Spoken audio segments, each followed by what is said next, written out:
Welcome to Meeple, uniting players from around the world. A 30-minute exploration of PJ and Gareth's board game experiences from across both sides of the Atlantic. Each episode, they share their thoughts and opinions on the world of board games, including their favourite themes, games, hot topics, and much, much more. Hello, friends, Romans, gamers, countrymen. Lend me your ears as we take you on a journey to our 50th Jubilee episode. As always, I am PJ. And I'm Gareth. And we are here to celebrate the Big 5-0. 50. It's older than us now. It is. It is. Not far. This podcast is officially older than PJ and Gareth. What's weird is it doesn't feel like 50, does it? I feel like we've been doing this for like 10 years. Do you? 50. On one hand, it feels old. On the other hand, it feels like we just started. It was only yesterday that we had that. We used to record on our phones. I wonder why the sound quality. If anyone wants to go and witness the sound quality of trying to record on a app via our phones. Yep. Then, with a Bluetooth microphone and a Bluetooth headset, overloading the phone and what the echo. We were. We've done at least 1,500 minutes of recording, plus a few extra bonus episodes. We're probably a good effort. I love that. So we are going to talk about whatever we want. No. We're going to talk about games that Gareth and I think are timeless. Now we've discussed what we even mean by the word timeless. Right. And this came from that. I think 50 is a celebration. It's a jubilee. It's golden. Golden has a kind of timelessness to it. So we went, that's a theme. And then we went away and realized that that's actually quite difficult because everyone's got a different view of timeless. Everyone has a very different view. I spent all week looking at websites, looking at Reddit, looking at Board Game Geek. What do you think is a timeless game? What do you think is timeless? And I'm like, oh man, everyone had a different one. But, Merriam-Webster says that timeless means that it doesn't grow old. It doesn't show the effects of age. And we're going to attempt to talk about in however. Yeah, that's the approach I've taken, which is I went and looked through my games collection. I haven't included games that I don't own or haven't played.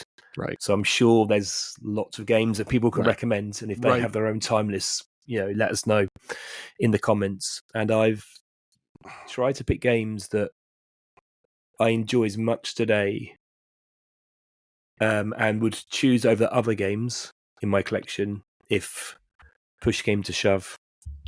So that means that of all the games you're going to hear in this episode that we're going to talk about, these are games that we played and still want to play. Yeah. Right? Yeah. And there's, I think so. Let's see where we go. Yeah. I mean, to be fair, and I think let's get it out of the way right now is I think there is a game that's timeless, but it's not very popular, right? We even mentioned a little bit before recording, and that's Monopoly. I had that recommendation when I was talking to my kids. Is Monopoly timeless? I mean, I'm not trying to argue the virtue of the game, whether it's good or bad, but is it timeless?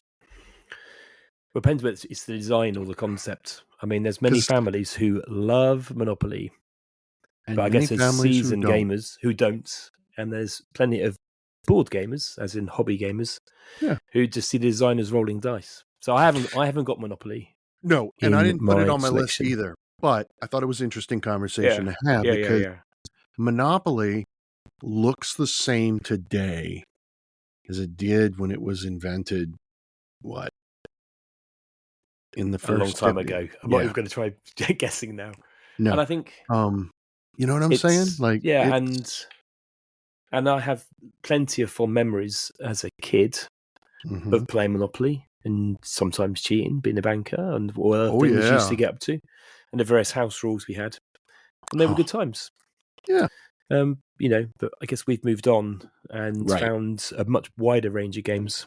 And I guess to be fair, if I were to play a game with my children, which I don't yet have, but you do, I don't know that Monopoly would even hit my family table, because I think the industry today has changed for the better, and there's more options, and there's more age appropriate options too. So Yeah, I think we once played Monopoly with the kids only because they had never played it and their friends had, because we would play a much broader set of games.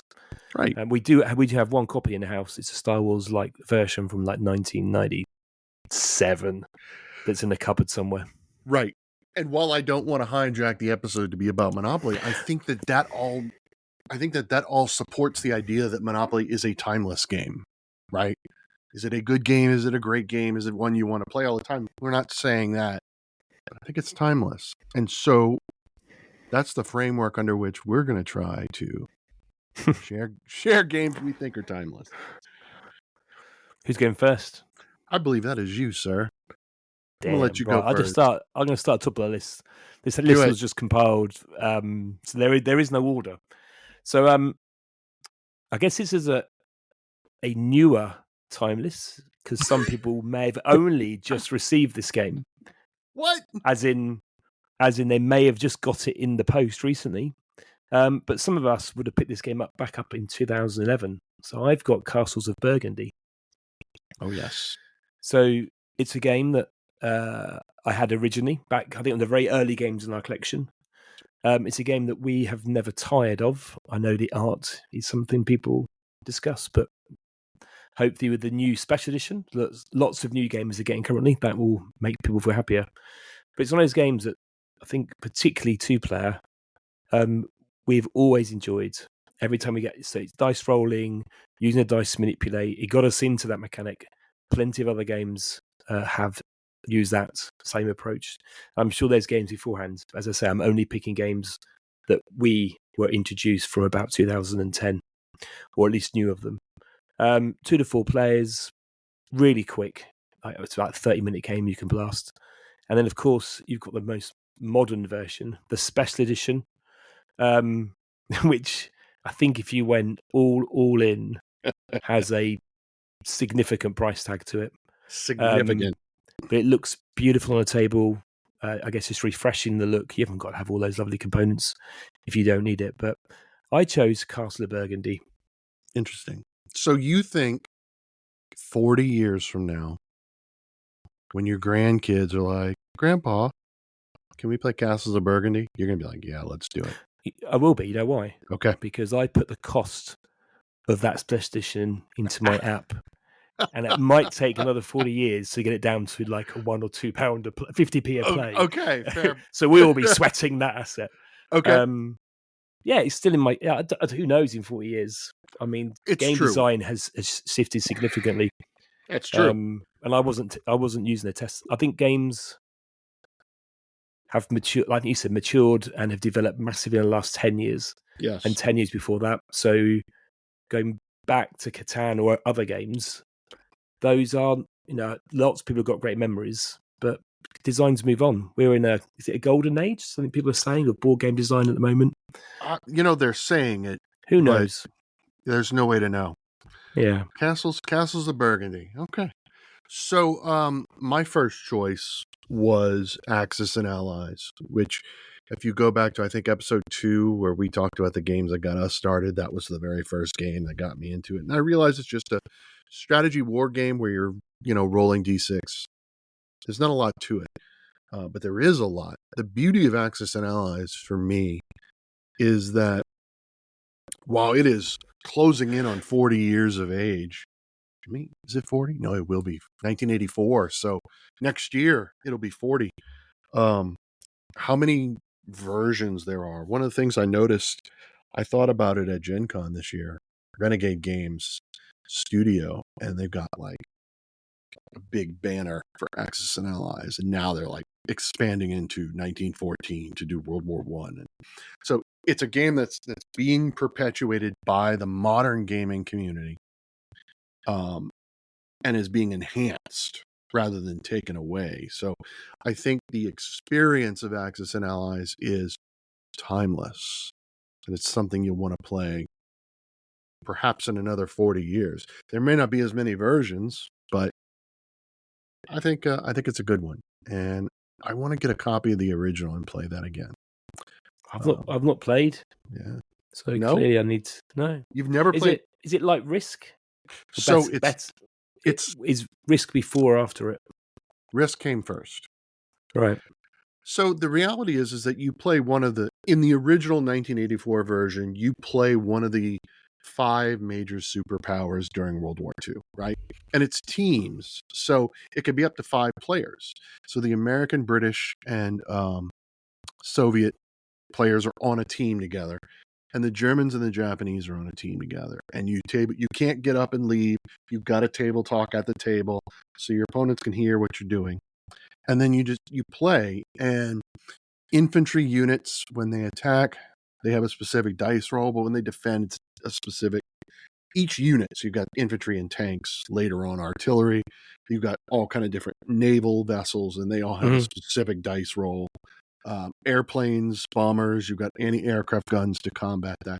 So it really breaks it down, but you're still rolling D6, and it's just you have a specific dice roll to counter as a hit.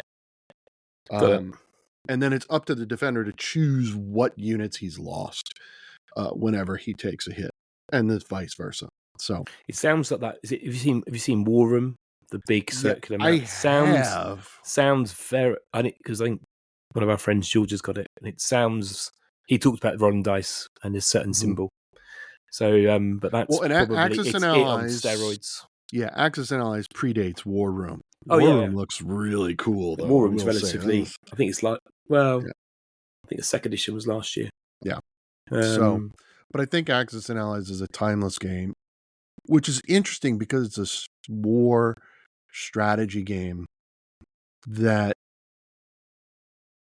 didn't always appeal to a large audience, but apparently now it crosses demographics, gender, sex identity, whatever.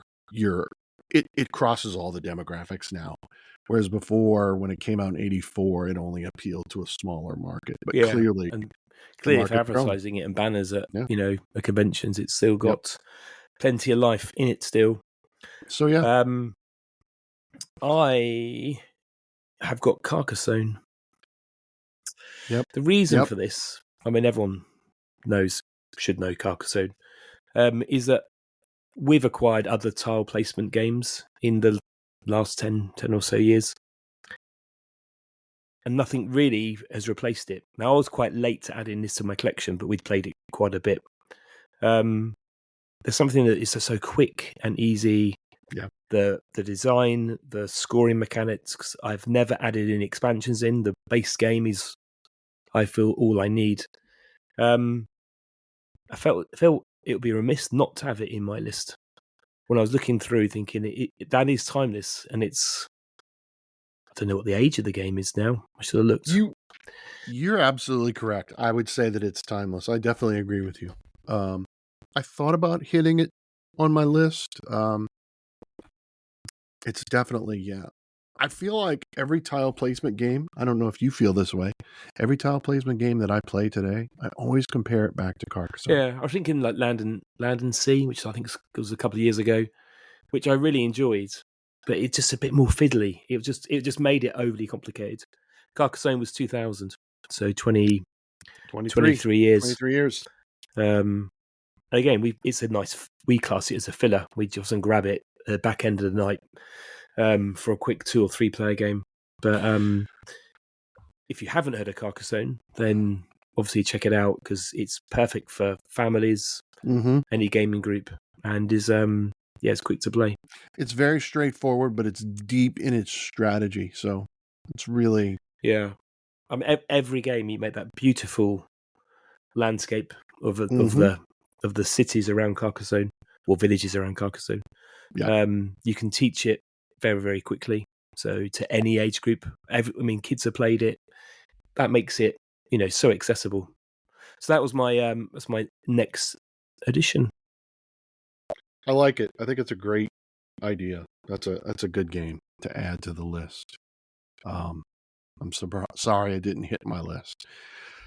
But in the same vein, not tile placement, but kind of coming from the same time period, I chose Ticket to Ride. Ooh, Yeah. First of all, who doesn't love trains, right? Second of all, it's been around for such a long time, and there's so many versions. And even though we say versions, they're just maps, right? And they add a new mechanic to it. But I mean, there's what, the 20th anniversary edition of Europe recently came we out, won't be long until we get 25 or whatever. Is it 15th anniversary? Whatever the anniversaries are. And I totally understand, and I want to at least give a moment to the critics of Ticket to Ride. Yes, you may spend multiple rounds just drawing cards, and yes, you might get blocked out by an opponent. That is just the nature of a competitive game. And I understand the criticisms of the game, but I think it's a great gateway game. There's something for everyone. Each map, like some maps are better than others for sure. So if you don't like just the basic set collection and laying down trains on a map, Pennsylvania and UK, which are both they're printed on either side. Pennsylvania introduces the option of stocks, which is cool, and more points. The UK introduces technologies, and that's probably my favorite of the Ticket to Ride maps. But the basic core of the game stays, and I just think it has staying power. Everyone knows it. It's a bestseller. 100 million copies. Yeah, I was just thinking about train games, and there's I try to think of other games, train games themed, right, that don't overcomplicate, because you got brass and you got 18 XX, all the games, 18, and then you got the railways of America, they're Russia, all, the world. Ultimate Railroads or Russian Railroads. They all just dial it up one step. So if your average gamer, as in family gamer, Ticket to Ride is that most accessible step, and then really it becomes overly complicated. And we've got other train games, but you're right. Nothing else really fits that gap of entry into train games. There's car games and others, but sure. I think from an accessibility perspective, I think you're right. I think it'll be there. Yeah. Something that's going to have to come in really special to move that out of that gateway entry into the board gaming world that happens to be train themed. Yeah. I think what Carcassonne and Ticket to Ride have in common is, in the sense of timeless, there's a nostalgia. So 40 years from now, when I play Ticket to Ride or Carcassonne, I'll remember back to playing it the first time, and it'll give me that nostalgic feeling. And yet they're solid games. Are they advanced? Like you said, there are other train games that are more advanced. There's other tile placement games that are more advanced. So, but yeah, I think Ticket to Ride is one that's going to stick around for quite a while. Nice. Yeah. So my next choice is also from the year 2000. Okay. Probably not as well known, but is a game that has been everywhere with us. Most people, everyone who I offer to play a game with falls in love with it and ends up buying the copy. It's easy to teach. It looks great on the table, and that is Hive. I've never played Hive. You're missing out. Tell me more. It's a 2-player game. Comes in these. Well, there's 2 versions. There's a Hive and a Pocket Hive, but then it's the same game with these baker-like components of different insects, and you're just laying down tiles. In this case, these are these baker-like ones. You've got the queen bee, and all you've got to do is surround the other player's queen bee with your tiles. And you might have grasshoppers that can jump in straight lines. You might have spiders that crawl around the edge. Ants can scurry anywhere. We set it up It barbecues. You set it up on the beach. It travels everywhere. And again, I haven't found a game that I can find to replace it. And PJ, you need a copy. I do, and it's 2-player. Oh my And gosh! it's How have we two-player. not hit this? I know the game. I'm just surprised that we don't own a copy. And it's got a couple of expansions, like little ladybugs and a mosquito, which adds to it. But say it is wonderful. It's not expensive, and it's a game that is. I say we're going to go out somewhere. It's a game I'll pick off the shelf and pop it in someone's Okay. bag. Always. Travels that well. Okay. Yeah. A 2-player and- tile placement game that travels well. Why do I not own this? And it there's loads of they're not strategy, tactical maneuvering. Right. You're always trying to outwit and block people's positions. Because it's amazing. That to me is a game that will always be in our collection. And is called Hive. Hive. Hive. I'll talk to Katie after this episode. I'll be like, hey, we need to pick this game up. So sticking with the year 2000, my next one comes from 2000 as well. And that's River Dragons. I've never heard of River Dragons. Tell me more. So River Dragons is a game. It's 2 to 6 players. I was first introduced to it when I was in grad school.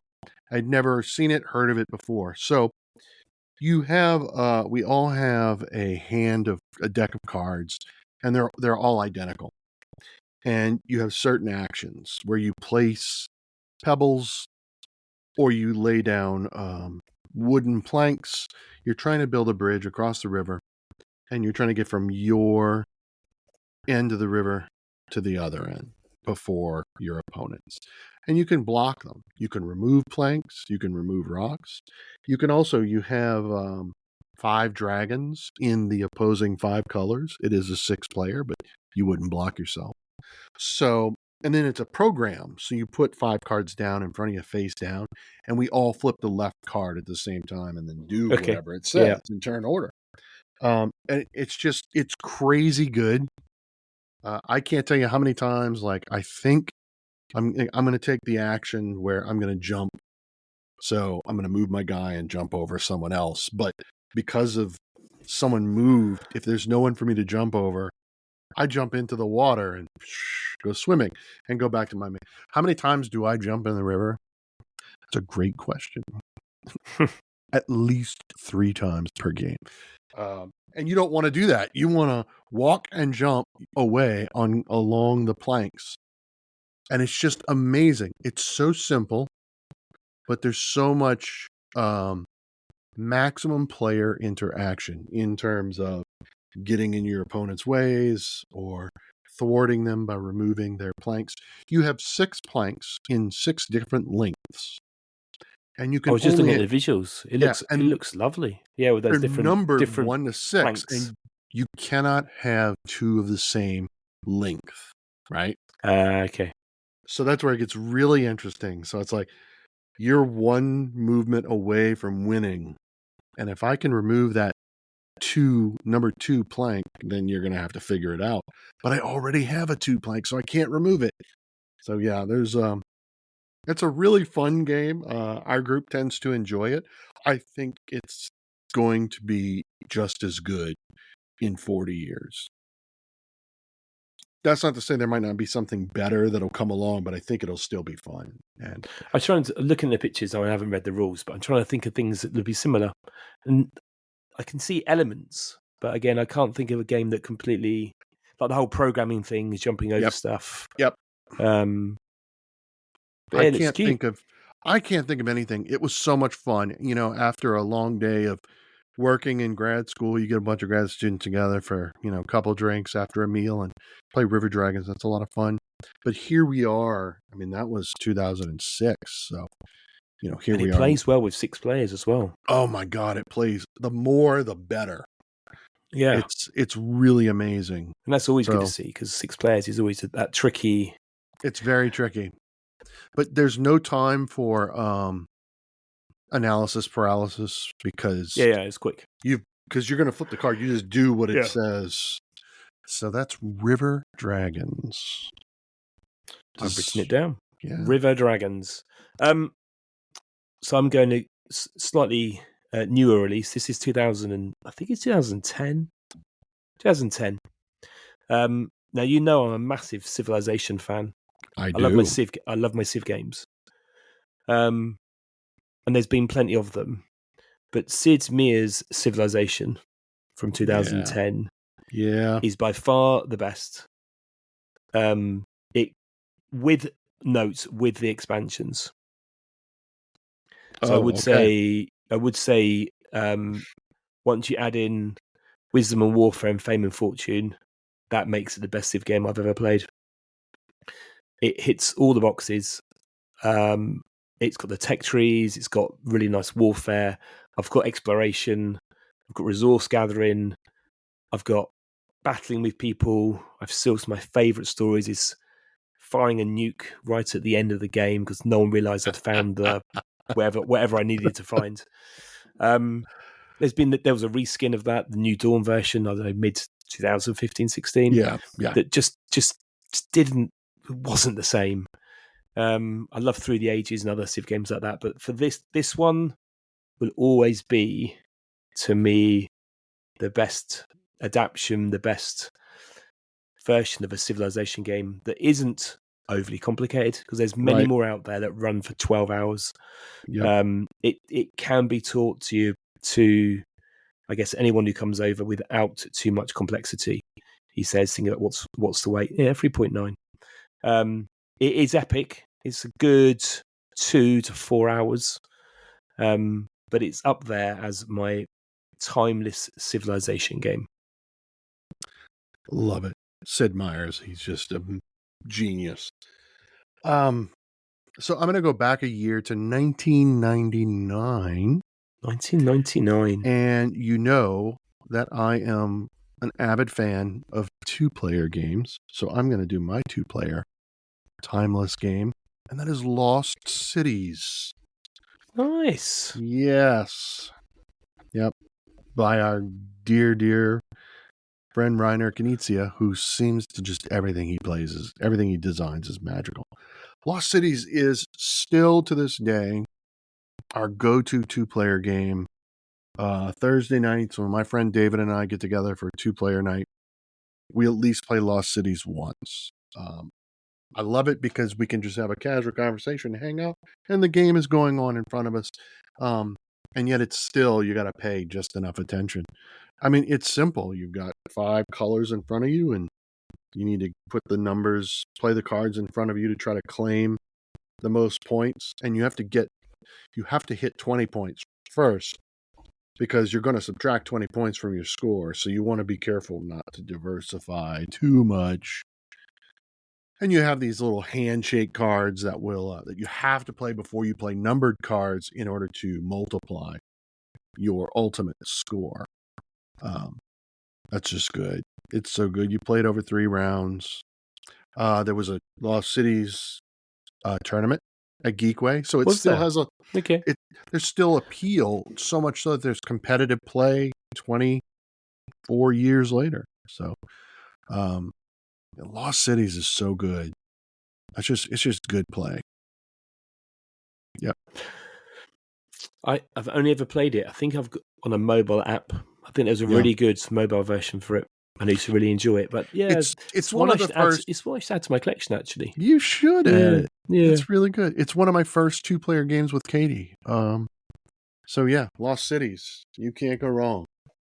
So we're gonna take it home with the one game you and I agree on. So this one is it a modern timeless? I don't know. But I mean, from an age of the game, as in the era that the game is from. Anyone who knows this podcast will know that there's a certain game that we talk about in every episode. 2018. It's probably stretching the timeless bit, but Obsession. That's right. Is a game that holds history well. Yes. Tableau building. tableau building, tile placement a little bit. Tile placement a little bit. That asymmetric house that you start with. Yep. It is our 50th episode, so we should always refer back to the game that we've talked about the most in this time. We really must get Dan on this show, actually, at some point. We need to do that. Maybe when there's the next expansion comes out. But Obsession. Well, I think it's weird. We both wrote it down. We haven't compared notes. We wrote it down for similar reasons. That it's got a lot of nostalgia to it already.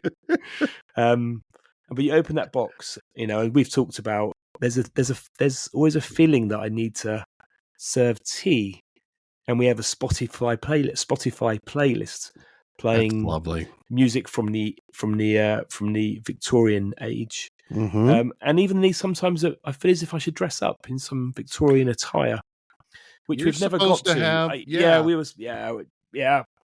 Hasn't happened. Need to sort that out. Maybe if winter coming here in the northern hemisphere, we should make that so. But Obsession ended up on my list because of our obsession with that game on this podcast. How about you? And if we were filming this, PJ's even turned up dressed to impress. I am wearing my Obsession T-shirt today. It's a lovely T-shirt. Obsession. I hadn't actually connected. Yeah, now I've seen it. Yeah. I need one of those. It's nice. It has all the meeples in their colors from Obsession printed on the shirt. So I know you can't see it, but there you go. Yeah, no, Obsession. I think Obsession is going to be one of those timeless games that 40 years from now we're still going to be talking about and playing. Maybe there'll be reskins. Maybe there'll be more versions. I can't see too much growth for that game, but maybe. I mean, I guess the theme is pretty niche. I mean, I think I said originally when we started talking about it, I didn't even engage with it because all I thought was Downton Abbey, and then of course I was educated, and it became a firm favourite of ours and the whole group, our gaming group. Well, even so much, I brought it to Gen Con, and there were people who wanted to play it with me. We didn't get it. We didn't get it to the table. It's not so easy at a con, is it? I think sometimes he played it at like small conventions, and even then, it takes time to set up, pack away. It does. But a certain evening, glass of wine, some scones or scones, depending where you are from the UK, a top hat and some tuxedo. Yeah. Some cards, croquet. Right. Yeah. Love it. Are there any games that didn't make your list? Like games you thought about that did not make my list. Did get dismissed. While you're thinking, I was thinking about Monopoly a minute ago, and the game that was on my list, but I dismissed, but probably is the closest to Monopoly, is Talisman, which really is rolling dice and moving around a board, and you're collecting cards. That got dropped off purely because I felt it was more nostalgia. Really, I really was nostalgia. That's a game that I played in my teenage years, and mechanically hasn't moved on. I mean, it has definitely aged from its mechanics perspective. But yeah, I was just thinking then that's one I didn't include. We thought about, because Katie and I were discussing this all week, like, we thought about Twilight Struggle. I mean, it was it was number one in Board Game Geek for a long time. When I first started, gaming. So it's still good. It's still a great, in fact, we played it yesterday. It's a solid 2-player game. I think the theme is timeless. I think it's, historically accurate. I mean, it's GMT, so everything they do is just beautiful, but I don't think there's going to be another game that's going to come along in the next few years, and that's going to cover the Cold War between the Soviet Union and the United States. That's going to do it better than Twilight Struggle. That's a good. I guess there's a point around the theme. So we talked about Obsession being the theme, right? Twilight Struggle being it for nuclear war. I guess I talked about. Which I think other games you said a minute ago, Axe and Alloys and the those sort of things, right? So interesting. So let us hope that our podcast will be timeless. Like I say, if we get to episode 100, we'll need to reflect on whether what we said, which maybe is only another year and a half away, whether they still hold. And we review that list to see whether they're still timeless or we were just completely wrong. I've got it written down, so I'm ready to go. Down. Okay, well, with that, thanks everyone for listening. And we'll be back with our episode very, very soon.